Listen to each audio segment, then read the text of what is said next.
Présentation ce vendredi à Kinshasa d'un échantillon des complices du M23. Parmi ces Congolais, on retrouve des députés provinciaux du Nord Kivu, élus du parti de Moïse Katumbi, à suivre tout à l'heure. Investir en faveur de femmes, accélérer les rythmes, c'est le thème retenu cette année pour la commémoration de la Journée internationale de la femme, issue du mouvement syndical et devenu un événement annuel reconnu par les Nations Unies.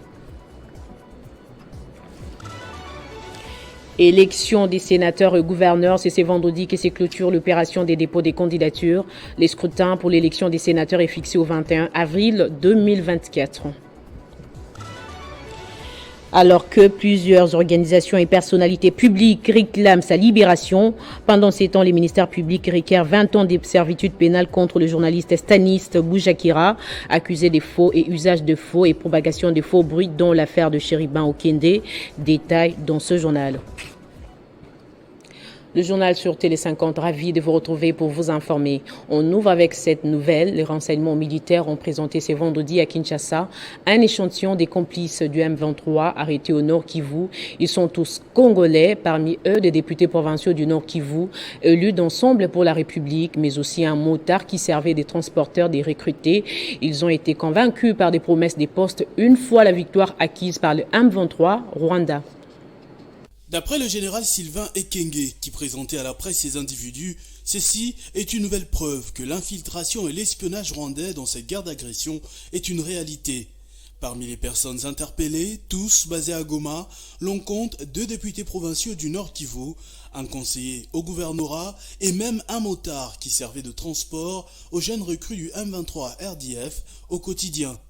Le cerveau moteur de l'équipe présentée, c'est les députés provinciaux élus de Rutshuru ayant siégé sur la liste d'Ensemble pour la République de Moïse Katumbi lors de la 3e législature, Kibuya Sabini Hop. Lorsqu'il passe aux aveux, ces députés de 38 ans, mariés et père de 6 enfants, reconnaît avoir été recruté par les financiers du M23, un certain Bissimois basé à Bunagana. Il est chargé de recruter, sensibiliser, espionner et fournir des renseignements stratégiques au Rwanda. En échange, il lui avait été promis le poste de vice-gouverneur de que la ville de Goma tomberait entre les mains des terroristes du M23. Une mission qu'il prend très au sérieux parce qu'avant son arrestation le 15 février, les députés ont pu convaincre au moins 3 colonels des FRDC et des dizaines de civils, dont son collègue à l'Assemblée provinciale, Alain Aliongera. Élu de Walikale, également présenté ce vendredi.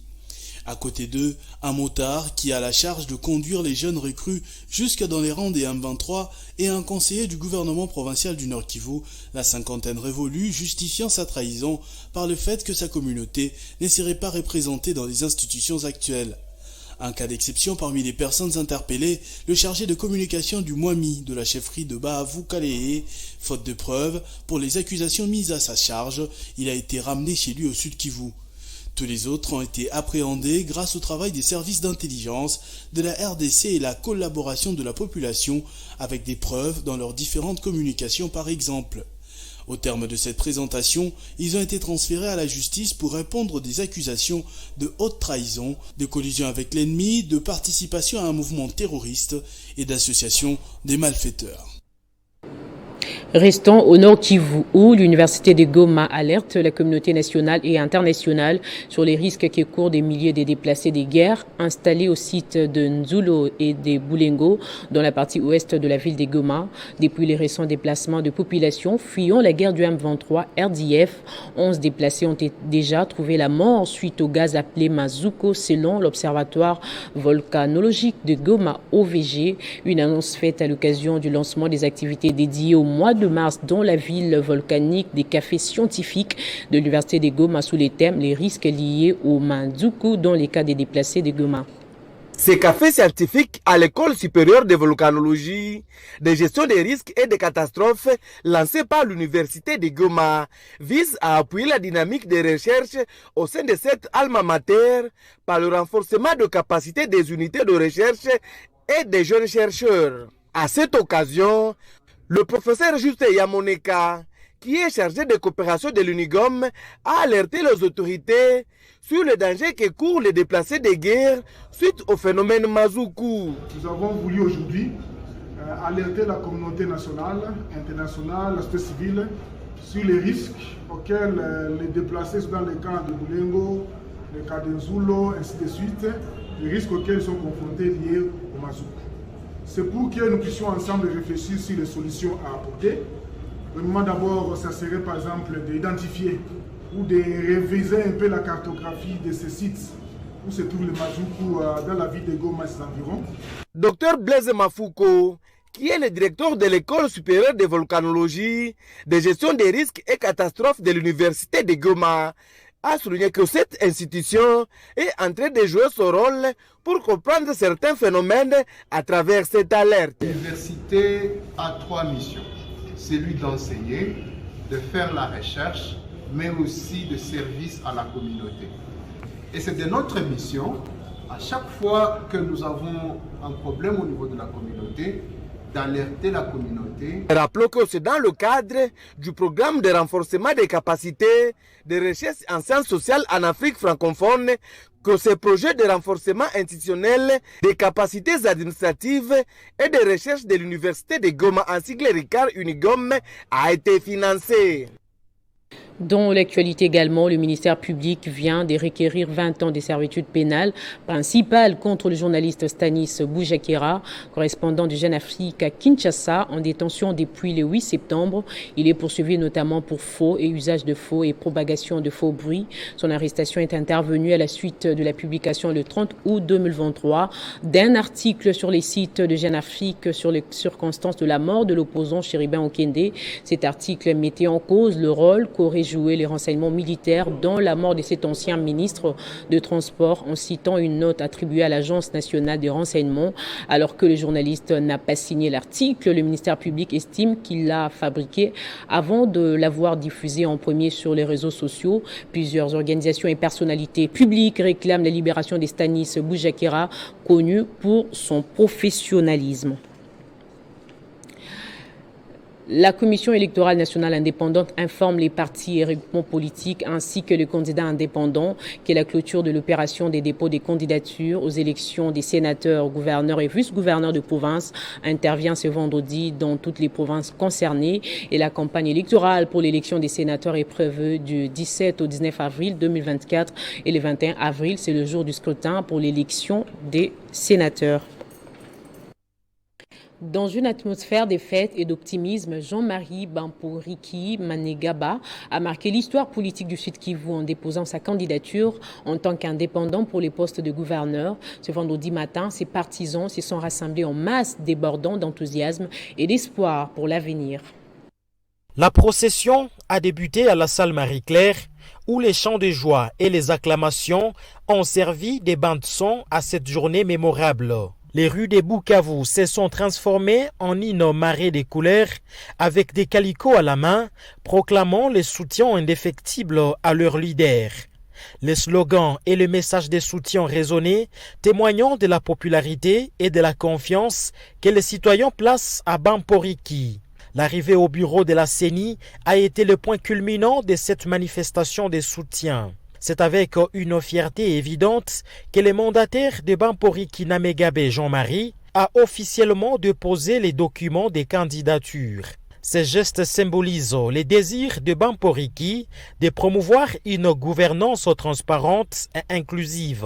Wanabunge wote tunawaita hakika uangalie vizuri kandidati ya Jean-Marie Bamporiki Manegaba waweze kumunga mkono, tumutie pale aende mbele, aweze kututetea na afanye kazi inawezekana kama vile tunaingoja waziwazi.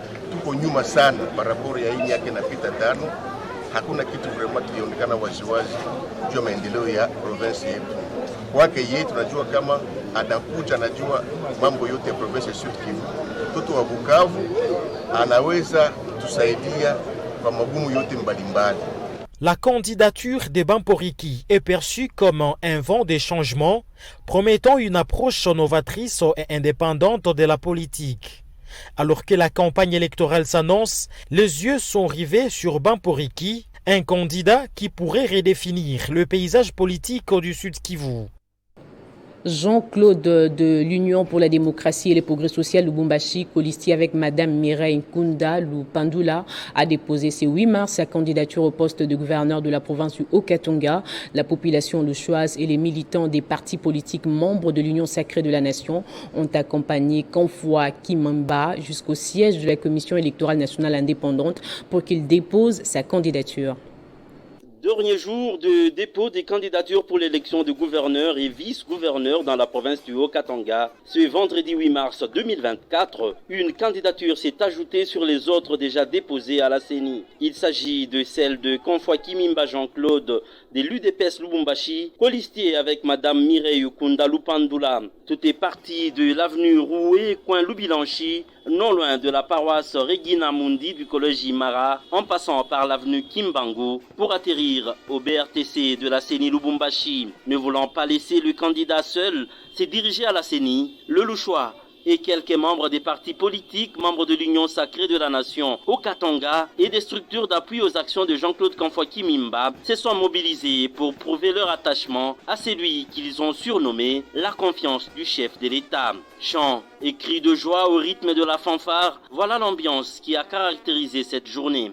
À la CENI, les serviteurs du peuple et l'incarnation de la vision du chef de l'État, Félix-Antoine Tshisekedi Tshilombo, est accueilli par l'exécutif provincial de la Commission électorale nationale indépendante dans le Haut-Katanga, M. Gabi Kyungu Kabila, avant d'être conduit au bureau de réception des candidatures où les mandataires remettra les dossiers entre les mains du candidat de l'UDPS au poste de gouverneur du Haut-Katanga, Jean-Claude Konfwa Kimimba, qui les remettra par la suite aux agents CENI après vérification. Mission ainsi accomplie, le futur gouverneur du Haut-Katanga a un objectif en postulant à ces postes. Nous sommes venus ici déposer notre dossier de candidature en tant que gouverneur de province du Haut-Katanga. Nous voulons accomplir le mot célèbre du chef de l'État qui consiste à dire le peuple d'abord. La population en liesse a salué ces choix qui vient répondre aux desiderata de la population haut-katangaise sans discrimination aucune.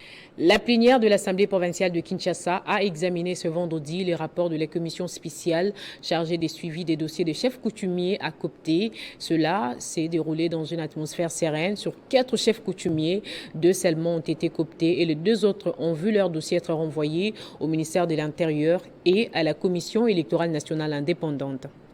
Une plénière décisive avec comme ordre du jour, examination du rapport de la commission spéciale chargée des suivis des dossiers des chefs coutumiers à Copté et confirmation des suppléants en remplacement de certains titulaires ayant désisté à leur mandat. Après la cooptation des 2 chefs coutumiers, c'est la confirmation des suppléants, parmi lesquels Steve Mulumba, en remplacement du vice-premier ministre de l'Intérieur, Peter Kezadi. Nos impressions ne peuvent être que des notions de gratitude envers Dieu qui nous a permis de pouvoir être validés à ce jour, lui qui est le maître des temps et des circonstances, mais aussi des impressions de remerciements, s'il faut dire ça comme cela, à l'endroit de notre mentor, le vice-premier ministre, ministre de l'Intérieur et Sécurité et Affaires coutumières, son Excellence Peter Kezadi Kankonde, lui qui a accepté de renouveler sa confiance encore en nous plaçant comme suppléant.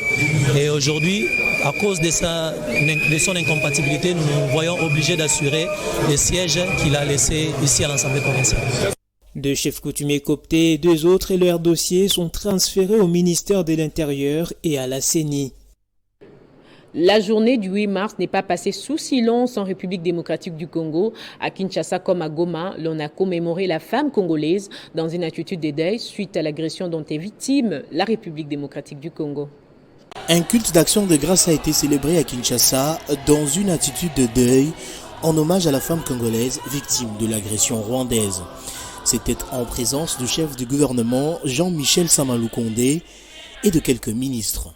L'on a noté également la présence des femmes militaires, députés nationales et autres cadres de l'administration publique. Une véritable occasion de saluer l'engagement et le dévouement de la femme congolaise sur les questions, notamment de développement. Cette messe s'est déroulée dans une émotion, état d'émotion, de sensibilité, de tristesse et surtout dans cette optique que toutes les femmes congolaises du pays et toutes les femmes congolaises de la diaspora de la République démocratique du Congo sont aujourd'hui très sensible à tout le malheur qui nous arrive à l'est de la République démocratique du Congo. À l'instar de la ville de Kinshasa, une grande cérémonie a été aussi organisée à Goma, dans la salle Sarina Hotel, par la ministre du Genre, Famille et Enfants. La patronne du genre a dénoncé l'agression rwandaise avant de lancer un message de soutien aux forces armées de la RTC. On se rend à présent à l'université de Kinshasa où une marche de soutien aux compatriotes maîtris de l'Est du pays a été organisée ce vendredi. Elle a réuni les corps scientifiques et académiques féminins de l'établissement public, un événement inédit, premier d'une série d'activités en faveur de la femme qui sera organisée tout au long de ce mois. C'est une première dans l'histoire récente de la colline inspirée. Ce 8 mars est vécu autrement dans la plus grande université du pays. Le personnel féminin dit non aux atrocités que subissent les populations dans l'est du pays et l'a exprimé à travers une marche pacifique. Les manifestantes ont parcouru tout l'établissement public, du bâtiment administratif en passant par les cliniques universitaires et ont lancé des messages de soutien en appelant à la fin de la guerre. Cette activité a réuni tout le personnel de l'université dans son ensemble et ne compte pas s'arrêter là. Une collecte de fonds est même prévue dans la suite des activités. Les assistants, les chefs des travaux, les ouvrières, les administratives, toutes les femmes de l'université sont en union des cœurs avec nos frères, nos sœurs de l'Est du pays. On aura à organiser 3 journées. La première, c'est celle-ci pour lancer les activités. Et il y aura une autre journée qui va être consacrée à la conférence. Il y aura aussi une journée pour la formation quand même des mamans qui sont ici à l'université.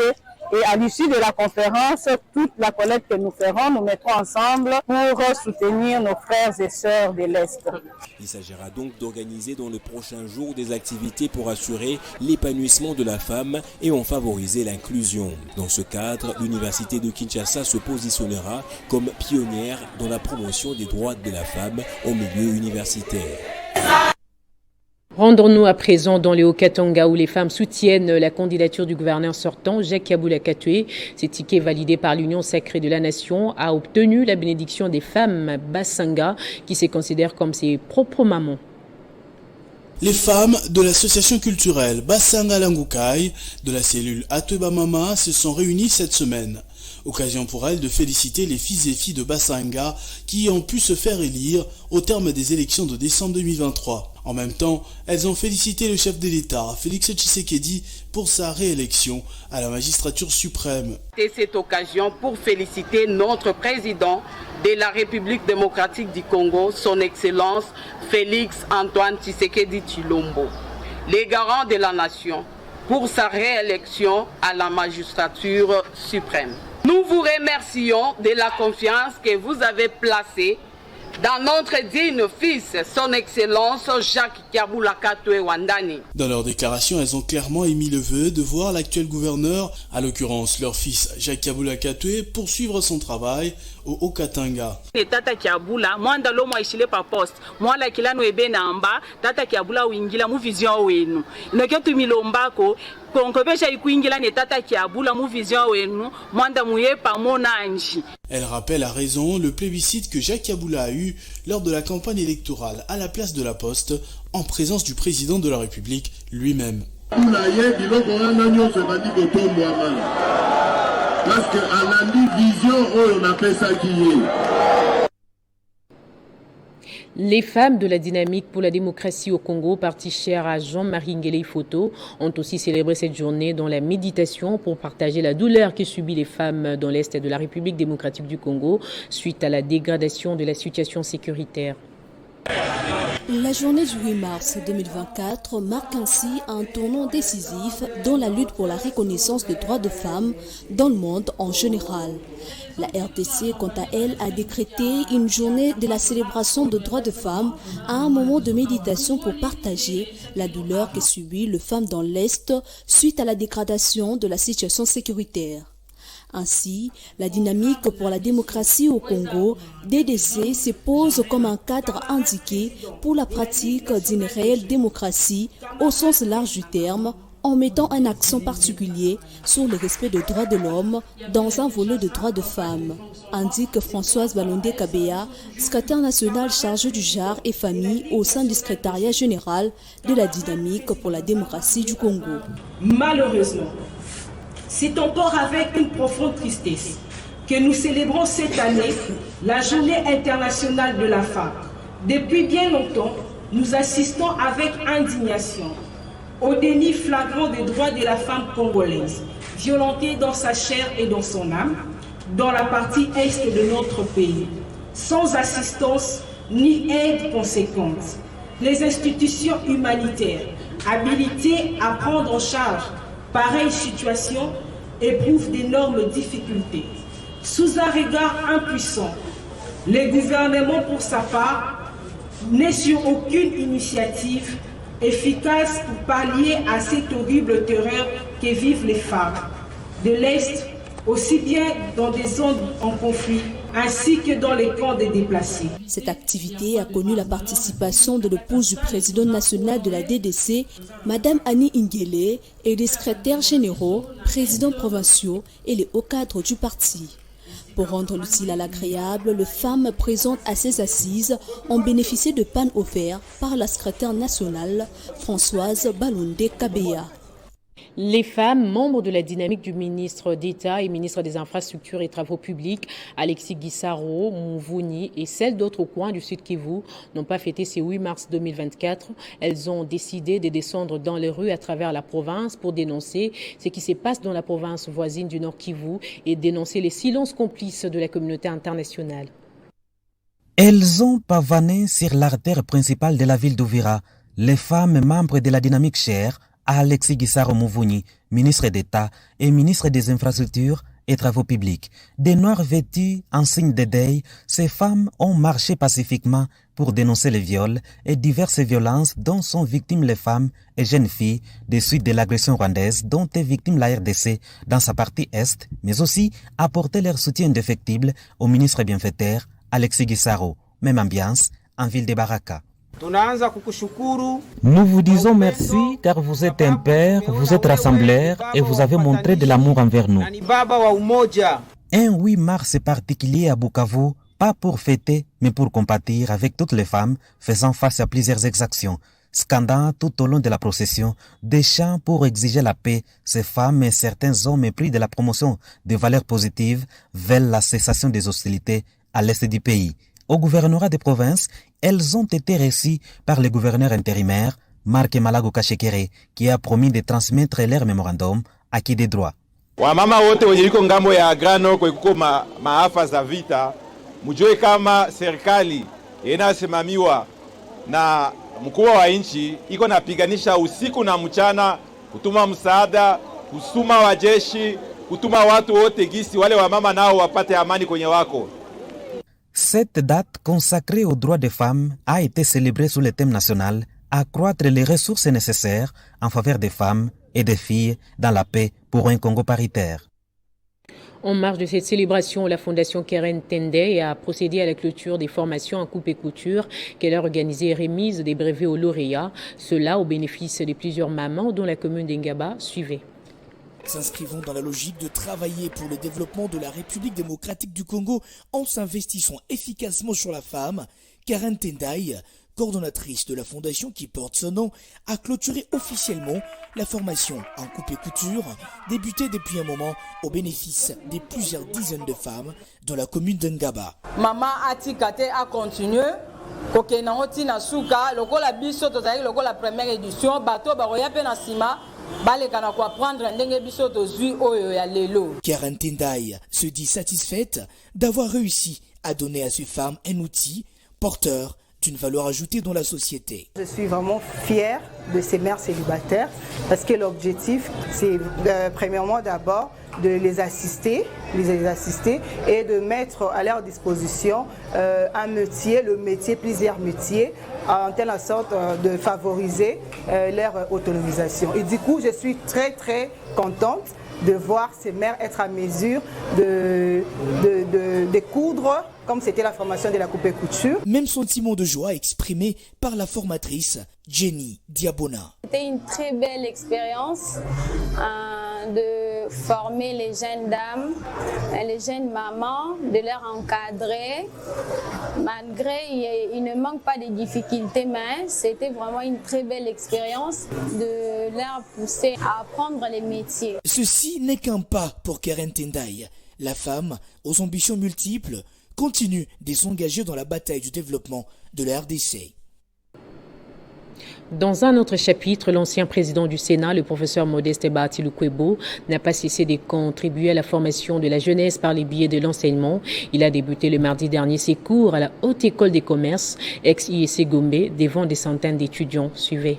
En dépit de ses multiples occupations, le professeur Modeste Bahati Lukwebo a procédé le mardi 6 mars, sous la pluie battante, à l'introduction de ses cours intitulés « Gestion et comptabilité des entreprises » à succursales multiples, à la Haute École de Commerce de Kinshasa, ex-IEC Gombe. Le professeur Bahati Lukwebo, qui a toujours fait de la formation de la jeunesse son cheval de bataille, n'a pas hésité à dispenser les mêmes jours le cours des techniques des assurances, cours destiné aux étudiants de la section de sciences commerciales et financières dans le département de comptabilité. Il faut parfois aussi consentir quelques sacrifices. C'est-à-dire qu'il faut sacrifier quelques moments de repos, quelques moments de loisirs, puisqu'on se dit qu'il faut partager le savoir, il faut transmettre les connaissances, parce que nous devons préparer la relève.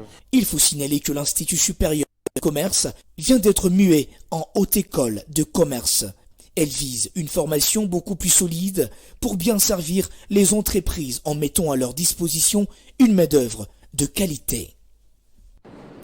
Le plan de travail et budget annuel d'activité 2024 du projet d'appui au développement intégré de l'économie rurale PROADER a été adopté moyennant quelques amendements par les membres du comité de pilotage de ces projets. C'était au cours d'une réunion tenue au Cercle de Kinshasa. Ce plan de travail et budget annuel d'activité 2024 du projet d'appui au développement intégré de l'économie rurale, ainsi planifié et évalué au titre des engagements, est estimé à la hauteur de 29 124 380 $ américains et projette l'exécution de plusieurs travaux, comme explique le chef du projet du PROADER, le professeur Michel Dissonama. Le PROADER va investir 29 millions de dollars pour l'ensemble des activités. Et nous avons en premier lieu des partenariats commerciaux, donc il y aura des contrats qui doivent être signés avec les opérateurs agricoles. Par ailleurs, le secrétaire général au développement rural et président du comité de pilotage du PROADER, Elvis Pekiabo, a félicité et encouragé l'unité de gestion du PROADER, projet d'appui au développement intégré de l'économie rurale pour les performances enregistrées en 2023. Le secrétaire général au développement rural a invité l'équipe de gestion du PROADER à continuer dans cet élan en 2024 pour que le projet atterrisse en douceur en 2025. Au regard de tous, le retard accumulé au cours des années antérieures, j'invite l'unité de gestion du projet d'accélérer le processus de l'exécution des travaux et de distribution des matériels et équipements spécifiques aux différents groupes ciblés du PROADER. Le plan de travail et budget annuel d'activité 2024 du projet d'appui au développement intégré de l'économie rurale se propose d'apporter une nouvelle impulsion capable d'assurer un décollage réel, durable, intégré et performant du secteur agricole et rural. Au ministère de l'Agriculture, parlons du programme volontariste agricole. Nous sommes actuellement dans la saison des récoltes A 2023, une solution palliative à la pénurie de maïs dans la région. Après la saison B 2022, la Buagrobusiness, gestionnaire des sites du programme volontariste agricole, lance la récolte de la saison A 2023 qui s'annonce fructueuse. Sur une superficie de 500 hectares, cette récolte du site agricole de Sakadi, situé dans le Holomami, permettra de résoudre le problème de pénurie de maïs dans la région et dans les contrées voisines, avec la mise en vente des milliers de sacs sur le marché. Des détails avec le coordonnateur du site. Le séchage ici nous permet de sécher le maïs en provenance de nos champs qui sont récemment récoltés par la moissonneuse, il y a un certain taux d'humidité qui est élevé, qui varie entre 20 à 21%. Comme pour les précédentes saisons, cette fois-ci les efforts sont doublement engagés pour garantir aux populations du Haut-Lomami et du Grand Kasaï la farine de maïs de leur terre. Dans cet élan, la BAB en appelle à l'accompagnement des autorités compétentes en vue de mettre des moyens nécessaires pour la production des nouvelles saisons 2024. En tant qu'acteur engagé dans la relance agricole congolaise, la BAB prépare d'ores et déjà la semis de la saison B 2023 sur une superficie de 500 hectares. Plus de 350 hectares déjà sémés. Les semis en cours. Il importe de signaler que l'entreprise produit sur près de 1000 hectares chaque année sur ce site, afin de permettre à la population de la zone du Grand Kasaï, touchée par une crise sans précédent, de bénéficier du maïs. Ligue 1 pour finir, les week-ends sera riche avec des matchs des playoffs à Kinshasa. Le football club Les Aigles du Congo recevra le FC Saint-Éloi Lupopo, une occasion pour les Samouraïs de confirmer après avoir tenu en échec les Dauphins Noirs de l'ASV Club lors de la première journée. Anissé Kiazadi, coach adjoint des Aigles du Congo, va diriger ce match avec les sourires aux lèvres après avoir reçu un cadeau des véhicules auprès du président du club. Si les Aigles du Congo jouent les playoffs pour la première fois, c'est aussi grâce au savoir-faire de son coach adjoint Anissé Kiazaidi qui a fait un début de saison impressionnant. Après les départs d'Eric Chibassou, Anissé Kiazaidi a réussi à bâtir une équipe homogène en faisant la symbiose entre la jeunesse et l'expérience, une politique qui a plutôt marché puisque le football club Les Aigles du Congo a surpris beaucoup des cadors du championnat national lors de la manche retour. Ces prouesses ne pouvaient passer inaperçues aux yeux du tuteur du club, Didier Chimanga, qui a offert une voiture à l'actuel coach adjoint des Aigles du Congo, Anissé Kiazaidi, qui a réussi à qualifier les Samouraïs à la phase des playoffs. Tressailli de joie après ces gestes de cœur posés par Didier Chimanga, Anissé Kiazaidi a promis de doubler les efforts pour amener les Aigles du Congo plus loin. Pour moi, c'est une très grande surprise et je suis vraiment ravi de joie. Et je dis sincèrement merci au président. Et la reconnaissance n'est pas de ce monde, on le dit souvent. Mais si quelqu'un est reconnaissant, il faut savoir dire merci. Et dans l'ensemble du groupe, ce n'était pas facile. Certes, c'est mon cadeau, mais je n'ai pas fait seul le travail. Donc ça y est, on est là, mais on doit travailler encore dur et pour aller le plus loin possible. Après avoir accroché l'association sportive Club, les Samouraïs vont recevoir ce samedi les cheminots du FC Saint-Éloi Lupopo, une occasion pour les Aigles du Congo de tester leur niveau dans cette étape décisive. Ce journal est terminé, place au rappel des titres à présent. Présentation ce vendredi à Kinshasa d'un échantillon des complices du M23. Parmi ces Congolais, on retrouve des députés provinciaux du Nord Kivu élus du parti des Moïse Katumbi. Investir en faveur de femmes, accélérer les rythmes, c'est le thème retenu cette année pour la commémoration de la Journée internationale de la femme, issue du mouvement syndical et devenu un événement annuel reconnu par les Nations Unies. Élection des sénateurs et gouverneurs, c'est ce vendredi que se clôture l'opération des dépôts des candidatures. Les scrutins pour l'élection des sénateurs est fixé au 21 avril 2024. Alors que plusieurs organisations et personnalités publiques réclament sa libération, pendant ces temps, les ministères publics requièrent 20 ans des servitudes pénales contre le journaliste Stanis Boujakira accusé des faux et usage de faux et propagation des faux bruits dans l'affaire de Chérubin au Kiende. Ainsi se referme complètement ce journal. Merci à vous tous de l'avoir suivi.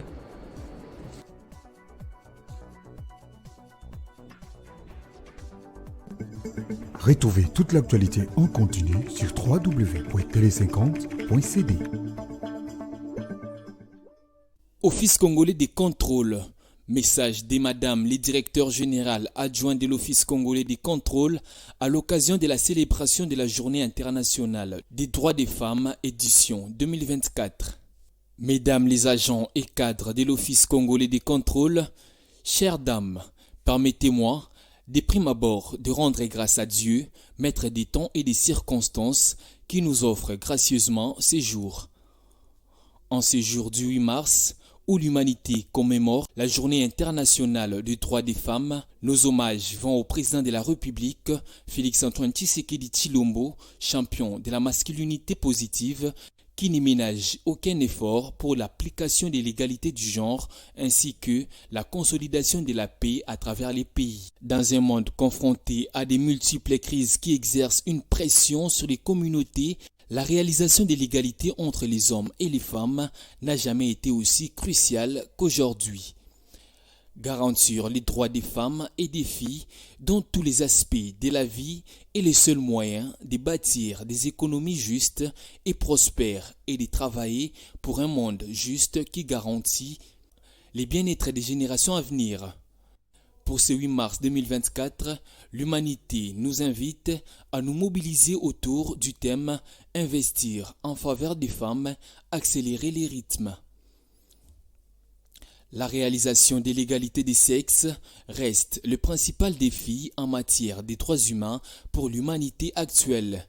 Investir en faveur des femmes est aussi un impératif pour les droits humains et la clé des voûtes d'une société inclusive. Les progrès en faveur des femmes profitent à toute la communauté selon les résultats de plusieurs études scientifiques.